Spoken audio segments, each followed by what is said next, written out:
이렇게 우렁차는 특창 오랜만에 들어보는 것 같습니다. 제목이 뭐였죠? 심령이 가난한 팔복의 내용이 맞나요? 네. 심령이 가난한 자는 복이 있나니 애통하는 자는 복이 있나니 온유한 자는 복이 있나니 의에 줄이고 목마른 자는 복이 있나니 긍휼히 여기는 자는 복이 있나니 마음이 청결한 자는 복이 있나니 화평케 하는 자는 복이 있나니 의를 위하여 박해를 받은 자는 복이 있나니. 하나님의 이 복이 저희들의 것이 되기를 바랍니다. 오늘 제목은 오 그날 재림입니다. 함께 요한복음 14장 1절에서 3절을 보시겠습니다. 제가 공부하겠습니다. 요한복음 14장 1절에서 3절입니다. 주님의 말씀입니다. 너희는 마음에 근심하지 말라. 하나님을 믿으니 또 나를 믿으라. 내 아버지 집에 거할 곳이 많도다. 그렇지 않으면 너희에게 일렀으리라. 내가 너희를 위하여 거처를 예비하러 가오니 가서 너희를 위하여 거처를 예비하면 내가 다시 와서 너희를 내게로 영접하여 나 있는 곳에 너희도 있게 하리라. 예수님께서 이제 곧 제자들을 떠나야 된다고 말씀하셨을 때 이제 제자들은 너무나 당황했습니다. 자기들은 자기 가족들도 다 팽개쳐두고 자기 직장도 다 팽개쳐두고 예수님을 따라왔는데 예수님께서 이제 본인들을 떠나시겠다고 말씀하시는 겁니다. 적잖이 당황하고 놀랐습니다. 그리고 걱정했습니다. 걱정하는 제자들을 향해서 주신 말씀이 요한복음 방금 읽었던 14장 말씀입니다. 너희는 마음에 근심하지 말라. 요한복음 14장에서 이어지는 말씀을 많은 성도님들은 또 외우실 것입니다. 재림의 약속, 재림의 소망이라는 성경절의 제목이 붙어 있습니다.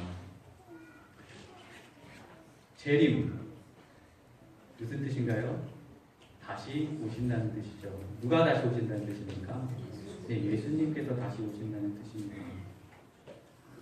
예수님께서는 제자들을 두고 가실 때에도 그냥 보아처럼 홀로 버려두지 않으시고 약속하셨습니다. 약속을 주셨습니다. 소망을 주시고 그분은 자리를 비우셨습니다. 내가 다시 오겠다. 우리 주님 예수님의 약속입니다. 이것은 또한 하나님의 약속입니다. 성경 이것은 약속의 책입니다. 하나님께서 저희에게 하시는 약속입니다. 구약, 신약, 좀 오래된 약속 그리고 새로운 약속입니다.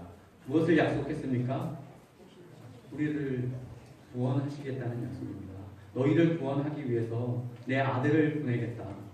너희 대신 너희의 죄값을 대신해서 내 아들이 죽고 너희를 구원해내고 말겠다. 또한 그 예수님께서 이제는 다시 오시겠다 약속하셨습니다. 성경에서 이제 큰 두 가지 축이 있습니다. 그것은 첫 번째는 십자가입니다. 하나님의 아들께서 우리를 위해서 희생하신다는 것입니다. 그 희생 십자가가 성경의 중요한 축입니다. 하나님의 희생 사역입니다. 그리고 두 번째가 오늘의 주제인 바로 재림입니다. 하나님께서 십자가, 하나님의 희생 사역을 통해서 땅속 깊이 뿌리를 내리셨습니다. 자신의 사역을, 사랑의 사역에 뿌리를 내리셨습니다. 뿌리를 내렸으면 그 다음에 저희가 열매를 봐야 되지 않겠습니까? 하나님께서 얻으실 열매는 무엇이겠습니까? 바로 오늘의 주제 재림입니다. 하나님께서 희생하시고 자신의 사랑, 자신의 목숨을 오롯이 쏟아내신 그곳에서 하나님께서 열매를 거두실 것인데, 그것이 바로 재림을 통해서 하나님께서는 그 열매를 맛보시게 되는 것입니다. 그래서 재림은 성경에서 중요한 주제이고 또 구원의 결국입니다. 성경의 결론입니다. 그래서 성경의 가장 마지막 장, 마지막 책, 요한계시록 마지막 장 22장에서 어떻게 결론을 짓고 있는가? 요한계시록 22장 20절 함께 보겠습니다. 함께 읽겠습니다. 이것들을 시작. 이것들을 증언하신 이가 이르시되 내가 진실로 속히 오리라 하시거늘. 아멘. 주 예수여 오시옵소서. 성경은 주님의 재림의 약속으로 마칩니다. 신약 성경에서 이 재림에 대한 이야기는 참 비중이 큽니다. 25절에 한 번씩 재림이 언급될 정도의 큰 비중을 가지고 있습니다. 하나님께서는 이 땅에 서는 하나님의 백성들이 이 재림을 중요하게 마음에 넣고 살아가기를 바라셨다는 것입니다. 우리가 재림을 가슴에 품고 살아갈 때 소망을 안고 살아갈 수 있습니다. 힘을 얻고 살아갈 수 있습니다.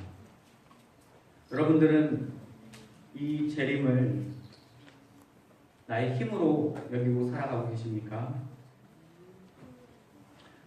하나님께서 이렇게 중요하게 기록해 두시고 저희들을 위해서 기억하라고 주신 이 재림을 내 것으로 확신하고 살아가고 계십니까? 아니면 흔들리는 믿음으로 살고 계십니까? 첨단을 달리는 이 시대에서 종교계가 이야기하는 희망, 그리고 과학계에서 얘기하는 희망은 다른 것처럼 보입니다.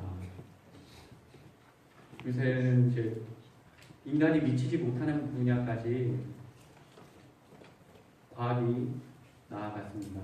우주선이 나가고 왕복선도 타고 또 먼 화성도 탐사하고 있습니다. 여러 별들도 저희가 볼 수 있는 시대가 되었습니다. 그런 과학계를 볼 때 정말 과학계가 주는 희망은 조금 있으면 만져볼 수 있고 눈으로 볼 수 있고 어떤 명제를 하면 명제를 내면 그것이 이제 와닿는 구체적인 것이 됩니다. 그런데 종교계는 어떻습니까? 많은 사람들은 죽음 이후의 삶, 죽음 이후의 세계에 대해서 궁금해하고 있습니다. 그러나 그것에 대해서 어느 정도 확신합니까? 많은 사람들이 하늘나라는 이럴 거야 라고 각자에게 그 상상이 맡겨져 있습니다. 막연한 희망은 우리에게 그다지 도움이 되지 않습니다. 우리가 모호한 희망을 품고 있다가 실제로 우리에게 죽음이 닥쳤을 때 그것이 어떤 힘이 되겠습니까? 사람들은 그냥 막연히 희미한 어두운 가운데서 이제 종교가 어느 정도 맞아떨어져서 구실을 할 거라는 그런 모호한 희망을 갖고 있습니다. 그러나 그것은 결국 과학적이지 않습니다. 그러면 저희가 믿는 하나님은 과학적인 하나님이십니까?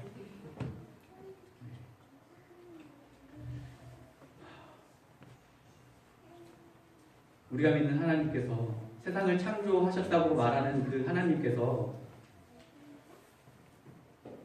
모든 과학자들보다 과학적으로 재림을 준비하셨다면, 계획하셨다면 그것은 충분히 과학적일 수 있습니다.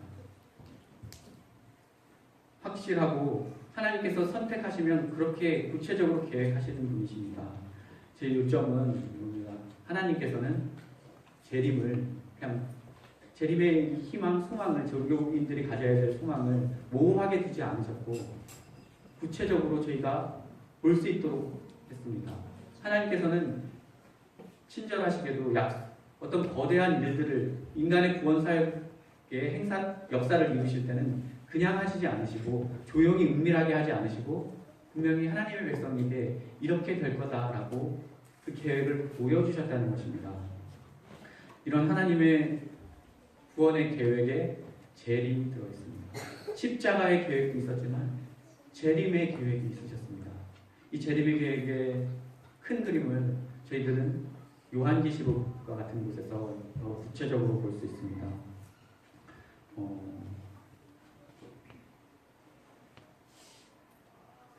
요한계시록에서 예수님의 재림은 추수로 비유되기도 했고요. 우리가 인천 상륙작전 하는 것처럼 하늘에 예수님께서 그분의 군대들을 데리고 이 지구 행성에 도달하는 구체적인 장면으로 그림을 그리고 있습니다. 그분은 그리고 영원 무궁토록 영원한 세대를 통해서 이 땅을 그리고 우주를 통치하시러 오실 것이라고 말합니다. 이것이 바로 신약에서 말하는 축복스러운 소망입니다. 재림은 정확하게 어떠한 모습일까? 사도행전 1장 11절에서는 이렇게 말합니다. 예수님께서 다시 오시는 일은 우리가 눈으로 확인할 수 있는 일일 거라고 말합니다. 그리고 요한계시록은 이 일이 비밀스럽게 있는 일이 아니고 어떤 특정한 사람들만 보는 것이 아니고 모든 눈이 그를 볼 것이다 라고 요한계시록 1장 7절에서 말씀하셨습니다. 또한 바울은 주 예수께서 자기의 능력과 천사들과 함께 하늘로부터 불꽃 가운데 나타나실 것이라고 알려줍니다. 베드로는 하늘이 큰 소리로 떠나가고 땅이 불타오르면서 주님께서 오실 것이라고 말했습니다. 그럼 예수님께서는 그분이 다시 오시는 사건에 대해서 어떻게 말씀하셨는가? 마태복음 24장 30절입니다. 그때 인자의 징조가 하늘에서 보이겠고 그때 땅의 모든 족속들이 통곡하며 그들이 인자가 구름을 타고 능력과 큰 영광으로 오는 것을 보리라. 기적을 가짜로 만들어낼 수 있습니다. 사람들이. 어떤 사람들은 내가 그리스도라고 내가 메시아라고 주장할 수 있습니다. 그러나 재림은 사람들이 만들어낼 수 없습니다. 어떻게 모방해낼 수 있는 부분이 아닙니다. 재림은 틀림없이 성경에서 말하기를 실제적 사건이 될 거라고 했습니다. 하늘에서 하나님의 아들이 천사들과 함께 내려오시는 이 일이 영적인 것이라고 얘기하지 않습니다. 어느 한 구석에서 누군가만 알 수 있는 그런 사건이 되리라고 말하지 않습니다. 이것은 전 지구적이고 누구나 보고 듣고 느낄 수 있는 실제적인 사건이 될 것이라고 말합니다. 어떤 사람들은 성경에 맞지 않는데요. 비밀 휴거라는 이론을 개발했습니다. 하나님을 믿고 신실했던 이 기독교인들이 이제 하늘나라를 가는데 조용히 아무도 모르게 사라질 것이라는 것입니다. 그게 이제 비밀 휴거, 은밀한 휴거입니다. 하나님의 구원을 그렇게 비밀스럽게 받는다는 것입니다. 이것도 성경적인 어떤 근거에서 어떻게 만들어내는 것이겠죠. 베드로서 3장 10절입니다. 함께 읽겠습니다. 그러나 시작. 그러나 주의 날이 도둑같이 오리니 그날에는 하늘이 큰 소리로 떠나가고 물질이 뜨거운 불에 풀어지고 땅과 그 중에 있는 모든 일이 드러나리로다. 여기서 주의 날이 도둑같이 온다고 하는 이 구절에서 하나님의 백성들이 하늘나라로 갈 때 아무도 모르게 이제 자리를 옮겨서 어디로 갔는지 흔적을 찾을 수 없다라는 이 비밀 휴거를 주장하게 된 것입니다. 개발하게 된 것입니다.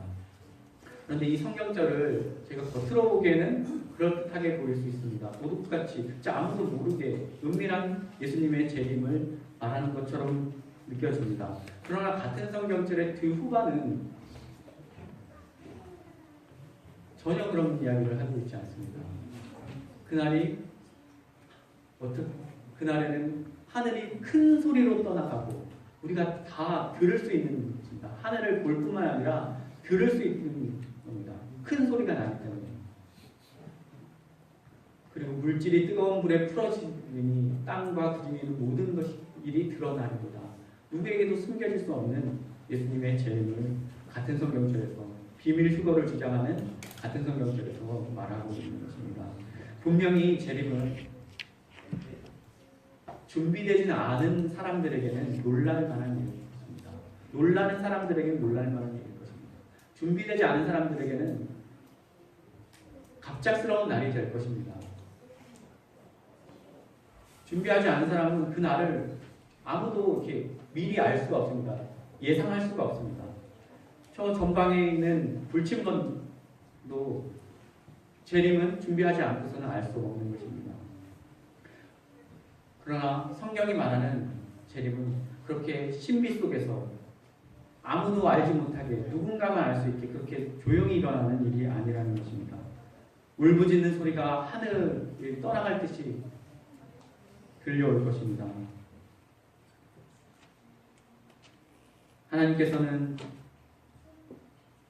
하나님의 구원 사역의 절정인 재림을 그렇게 구체적으로 계획해서 저희들에게 보여주시고 계시고 이것은 전 지구적인 것으로 역사에 남을 확고해서 돌이킬 수 없는 것으로 계획하셨습니다. 아무도 이 재림의 날을 혼동하지 않으시고 재림의 날을 저희 자신의 것으로 받아 감당하시는 성도님들이 되시기를 바랍니다. 마지막 때에 있어서 많은 사람들이 거짓 선지자들이 일어날 것이라고 했습니다. 거짓으로 성도들을 미혹한다고 했습니다. 재림에 있어서는 여러분들이 성경적으로 흔들리지 않으셨으면 좋겠습니다. 마지막으로 이제 또 한 가지 중요한 팁을 드립니다. 재림에 있어서 혼동하지 않고 절대 속을 수 없는 팁입니다. 데살로니가전서 4장 15절에서 17절입니다.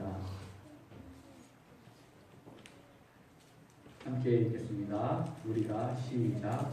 우리가 주의 말씀으로 너희에게 이것을 말하노니 주께서 강림하실 때까지 우리 살아남은 자도 자보다 결코 앞서지 못하리라. 주께서 호령과 천사장의 소리와 하나님의 나팔 소리로 친히 하늘로부터 강림하시니 그리스도 안에서 죽은 자들이 먼저 일어나고 그 후에 우리 살아남은 자들도 그들과 함께 구름 속으로 끌어올려 공중에서 주를 영접하게 하시리니 그리하여 우리가 항상 주와 함께 있으리라. 우리가 주님을 다시 만나게 될 장면입니다. 재림의 장면을 설명합니다. 마지막 절 17절에서 우리가 사랑하는 주님을 다시 영접하게 될 것인데 다시 만나게 될 것인데 그 장소를 말합니다. 어디에서 만나게 될 것입니까? 네, 공중에서 주를 만나게 될 것입니다. 혹시 재림 예수다, 다시 오신 예수님이다, 예수님이 여기 있다 하는 이야기를 들어보셨습니까? 그렇게 주장하는 교회들도 있죠. 근데 만약 그런 소리가 들렸을 때 그분을 직접 봤는지를 다시 확인하시길 바랍니다. 아니면 그분을 확인할 수 있습니다. 사진을 좀 보여달라. 아니면 동영상을 보여달라고 해서 그분의 재림하셨다는 그분의 발을 확인할 수가 있습니다. 다시 오실 예수님, 재림하시는 예수님은 성경에서 저희가 확인하기로는 다시 이 땅을 디디지 않으십니다. 우리가 예수님을 다시 오시되 다시 만나는 곳은 분명히 공중에서 만날 것입니다. 이 사실을 우리가 성경에서 확인했기 때문에 다시는 미혹될 일이 없으실 것입니다. 거짓이 만연한 마지막 시대에 하나님의 최고의 약속 이 재림을 성경적으로 확실히 이해하시고 또 확실히 저희의 것으로 삼으시는 저와 여러분들이 되시기를 바랍니다. 재림은 이 영광의 소망 재림은 어떠한 날이 될 것인가에 대해서 관심이 듭니다. 제가 신학대학을 다니면서 행복했지만 또 이제 신앙을 하면서 또 많은 어려움을 가졌습니다. 하나님 앞에서 저희 부족함, 저희 더러움을 깨달으면서 고민을 많이 했습니다. 하나님을 믿는데 신학교에서 이렇게 하나님에 대해서 남들보다 더 많이 공부하는데 나는 왜 여전히 이 모양인가? 그러면서 이렇게 많이 하나님께 기도하고 울고 또 몸부림치는 그런 나날을 보낸 경험이 있습니다. 그렇게 신앙을 하지만 고통스러운 생활을 했습니다. 그러던 하루 제가 단식하며 기도하다가 잠이 들었습니다. 그리고 꿈이 있습니다.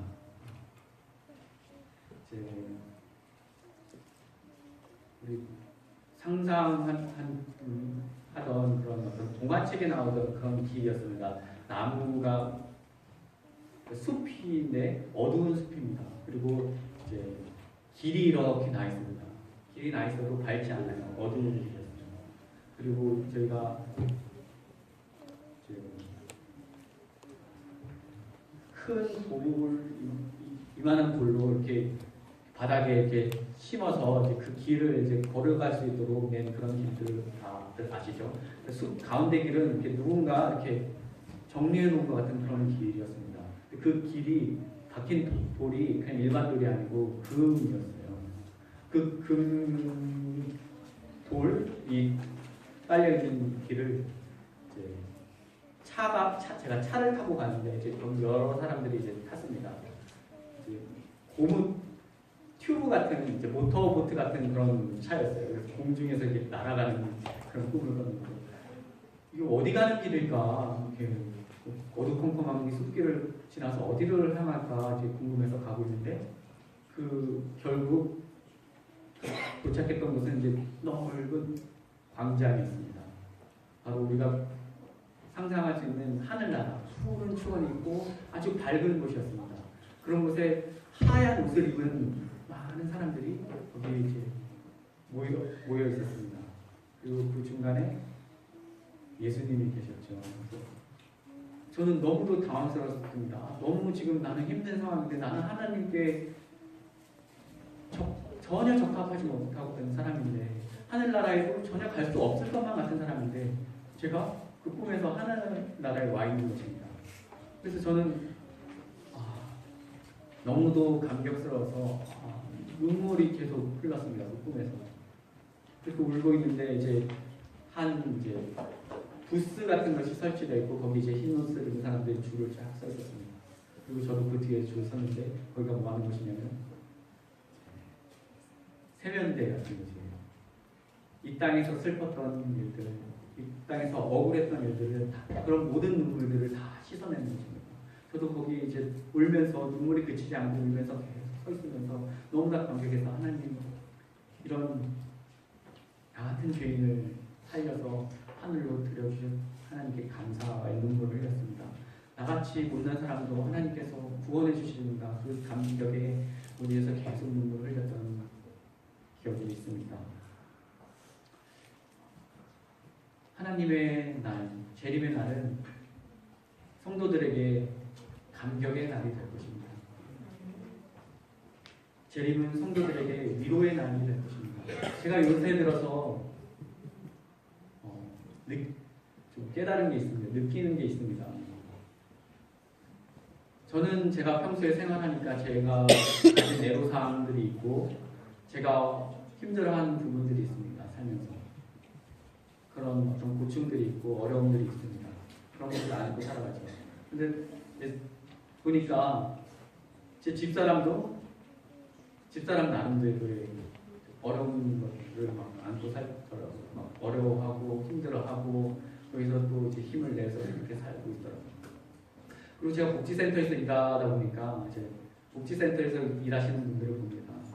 센터장님 힘들어하시고, 또 목사님은 목사님대로 힘들어하시고, 또 요양사 선생님들도 나름대로 어려운 것들이 다 있으시더라고요. 어르신들을 대하시면서 또 장애인들도 장애인 나름대로, 또 어르신은 어르신들 나름대로 각자가 안고 있는 그런 문제들이 다 있어요. 다 어려운 가운데 계세요. 저희 성우가 어떤 어려움이 있을지 모르겠지만 저희 이제 학생들만 봐도 각자 이제 고민들이 다 있더라고요. 이 세상에 살면서 하나님을 믿지만 하나님을 믿든 믿지 않든 모두가 그런 어려움을 가지고 살고 있습니다. 누구도 알아주지 못하고 나만 알고 있는 그런 어려움이 있습니다. 오늘도 눈물을 흘리시는 분도 봤습니다. 재림은 성도들에게 어떤 날이 될 것인가? 위로의 날이 될 것입니다. 고생하던 성도들이 드디어 주님을 만날 것입니다. 이 땅에서는 아무도 이해해주지 못하던 내 마음을 주님께서는 내 아들아, 내 딸아, 수고했다. 내가 너를 안다. 수고했다. 눈물을 씻어주는 날이 바로 재림의 날이 될 것입니다. 우리 믿음의 참 열매를 맛보는 그 재림의 날이 꼭 저희의 것이 되기를 바랍니다. 하나님께서 준비하신 그 축복의 선물의 날이 다 저희의 것이 되기를 바랍니다. 두 번째로 재림은 어떤 날이 될 것인가? 첫 번째, 성도들에게 축복의 날이 되리라고 말씀드렸습니다. 두 번째는 모든 인류에게 축복의 날이 될 것입니다. 한 목사님의 경험입니다. 목사님의 절친한 친구가 병원에서 나오게 됐습니다. 병원도 의사도 이제 더 해줄 수 있는 것이 없다고 그랬기 때문에 목사님은 참 충격이었어요. 왜냐하면 이 친구가 진짜 엄격한 건강주의자고 채식주의자였기 때문에 이렇게 암으로 죽게 될 줄은 몰랐던 것입니다. 얼마 남지 않았다는 그 친구 때문에 그 소식이 충격이었지만 누구보다 가장 힘들어할 사람은 이제 당사자니까 위로하러 먼 길을 갔습니다. 가서 진짜 얼마 있으면 진짜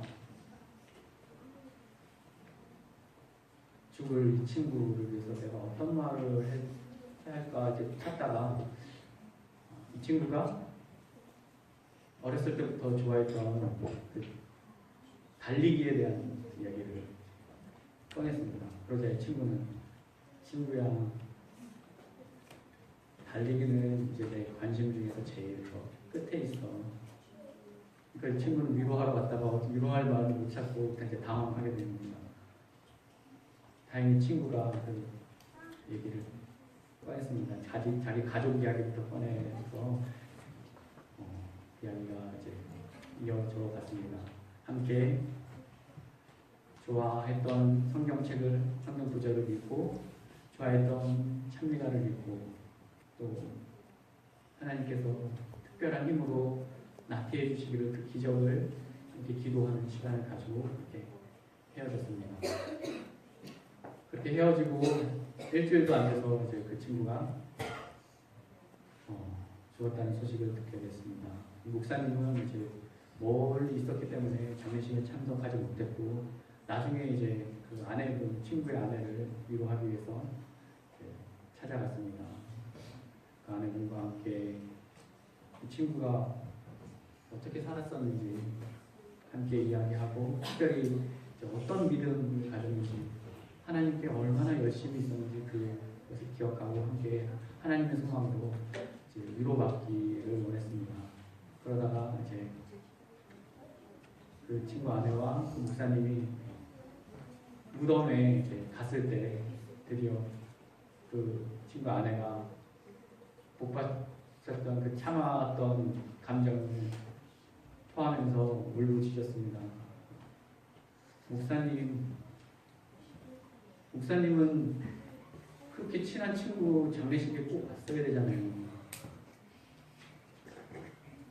젊은 나이에 죽을 수밖에 없었던, 너무 빨리 간다고 생각했던 그 죽음 때문에 많이 속이 상했던 것입니다.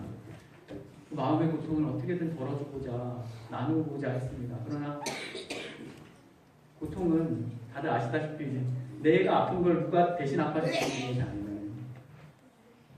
그 고통은 지극히 개인에게 속한 경험이기 때문입니다.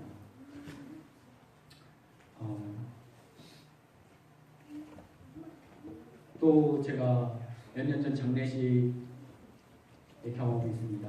참 인상 깊었던 죽음을 한번 목격했습니다.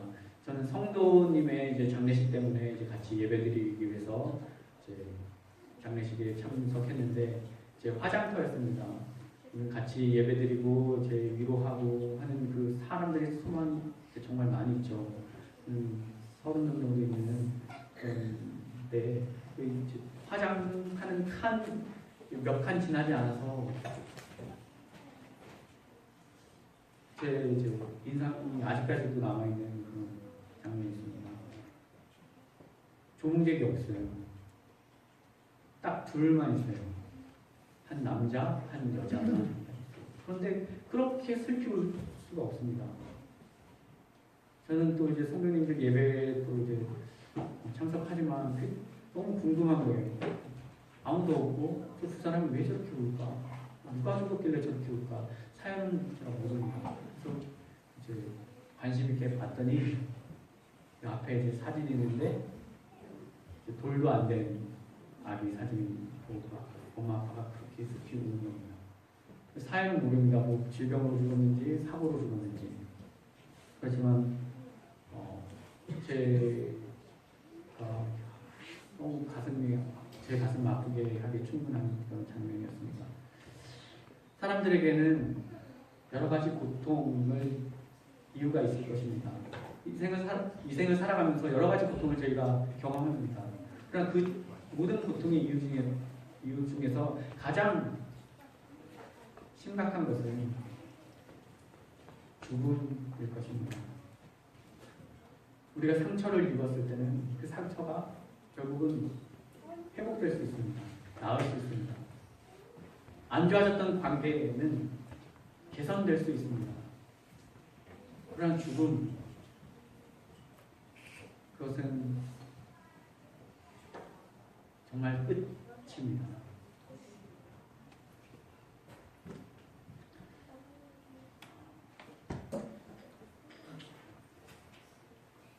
그래서 죽음은 성도들에게도 쉽지 않은 시험입니다. 성도들에게 좋은 소식은 이 죽음은 이 세상에서의 죽음은 끝이지만 성도들에게서의 죽음은 끝이 아니라는 것입니다. 예수님 안에서 그 마지막은 마지막이 아니라는 것입니다.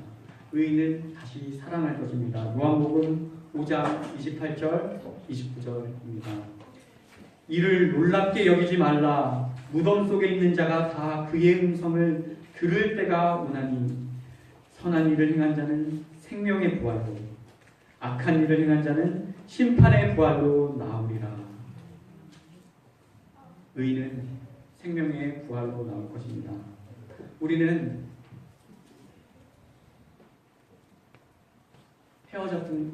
헤어졌던 자들과 함께 하늘 집으로 돌아갈 것입니다. 이 복음이 우리의 것이 되기를 바랍니다. 또 이 복음이 우리와 관계하는 우리 친구와 우리 가족들의 복음이 되기를 원합니다. 재림은 어떤 날이 될 것인가? 재림은 모든 인류에게 있어서도 축복의 날이 될 것입니다. 우리가 사랑하는 사람들을 다시 만나는 날이 재림의 날이 될 것입니다. 그날에 어떤 엄마는 자신의 손으로 묻었던 아이를 다시 자신의 팔에 안게 될 것입니다. 이게 꿈인가 생진가 알지 못하는 눈으로, 기쁨의 눈으로 아이를 바라봤을 때 그 아이에게 있었던 상처, 질병은 찾아볼 수 없을 것입니다. 그 기쁨의 눈, 사랑스러운 눈으로 환희의 눈으로 바라보던 시선은 다시 옮겨서 하늘을 향해 놓고 그 축복을 가져다 주신 주인 예수님에게로 향하게 될 것입니다. 이와 같은 감격의 날이 우리 모두의 것이 되길 바랍니다.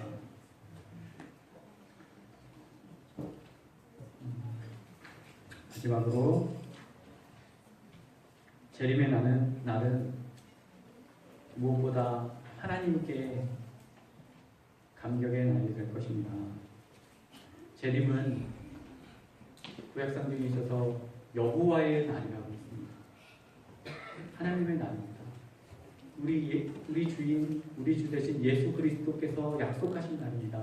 누구보다도 기다렸던 분이 계시다면 예수님, 누구보다도 간절히 원했던 분이 계시면 하나님께서 이 재림의 날을 기다리셨던 것입니다.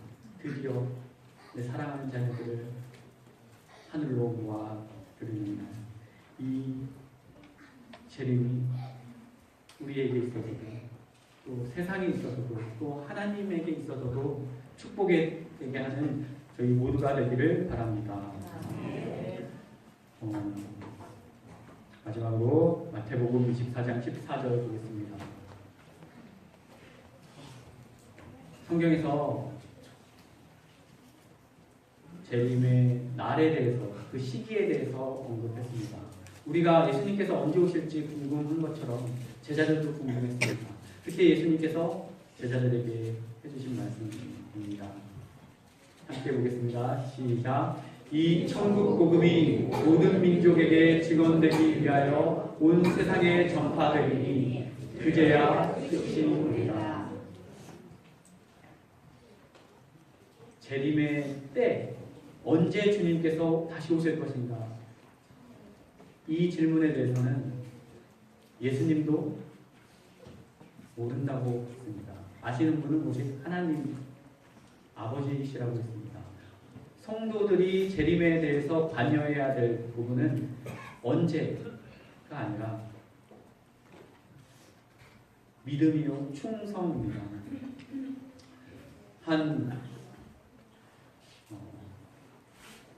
큰 산장이 있었습니다. 알프스에 큰 산장이 있었는데 이제 등산객들이 산을 오르면서 그곳에서 쉬었다가 가곤 했습니다.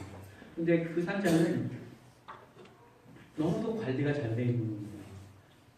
그 지배인이 벌써부터 문 밖에 나와서 손님이 오기 전부터 문 밖에 나와서 손님을 맞아드리고 친절하게 그 산장의 세부 사항들을 잘 설명해 주면서 불편함을 갖지 않도록 이렇게 해주는 것입니다. 너무 감동을 받고 여기 너무 좋다. 다음에 오면 또 들려야 되겠다라고 모두가 생각할 수 있게 하는 그런 산장이었습니다. 그런데 이제 그 한 손님이 길을 떠나려다가 일기가 좋지 않아서 다시 돌아오게 됐습니다. 비가 잠시 멈출 때까지 기다리게 된 것입니다. 그 기다리면서 그 문 앞에 있는 지배인과 다시 이야기하게 됐습니다. 자신이 너무나도 감동을 받았다. 이렇게 관리가 잘 되는 산장은 제가 처음이다. 내가 다시 오고 싶다. 어떻게 이렇게 관리를 잘하고 계시냐 이렇게 여쭤봤을 때 이제 그 지배인이 자신의 사연을 이야기했습니다. 사실 저는 고아였습니다. 오갈 곳이 없어서 버려진 고아였는데 또 마을에서는 제가 또 나쁜 짓을 해서 이제 경찰에게 잡히는 수배범이 되어 있었습니다. 그런데 그런 어린 저를, 불쌍한 저를 양자 삼아주신 분이 이 산장의 주인이십니다. 그래서 저를 따뜻하게 대해주시고 길러주시고 또 저를 믿어주시고 이 산장을 맡겨주셨습니다. 그래서 주인께서 제게 말씀하시기를 내가 다시 올 때까지 이 산장을 잘 관리를 해다오. 그래서 저는 우리 주인께서 우리 양아버지께서 언제 다시 오실지 모르기 때문에 항상 오늘 지금 올지 모른다는 그 생각으로 최선을 다해서 이 산장을 관리하고 있습니다. 말했습니다. 우리가 재림을 기다리는 여러 가지 방법이 있습니다. 우리가 주님을 빨리 오시게 할 수 있는 방법이 있습니다. 그것은 바로 마태복음 24장 14절에 말하는 것처럼 이 천국 복음이 세상 끝날까지, 세상 모든 족속에게 전파되리니 그제야 끝이 온다는 것입니다. 하나님의 영광의 소망, 그리고 우리 성도들의 간절한 소망으로 축복의 날, 그리고 우리뿐만 아니라 지금 현재는 믿지 않지만 모든 인류에게 축복의 날이 충분히 될 수 있는 하나님의 약속의 날, 재림의 소망이 저희들의 것이 될 뿐만 아니라 모든 우리들의 관계하는 친구들과 가족들에게 있어서도 함께 소망이 되기를 바랍니다. 이렇게 하여 착하고 충성된 종아라는 그 칭찬을 받는 저희 모든 성도들이 되시길 바라며 말씀을 드리겠습니다.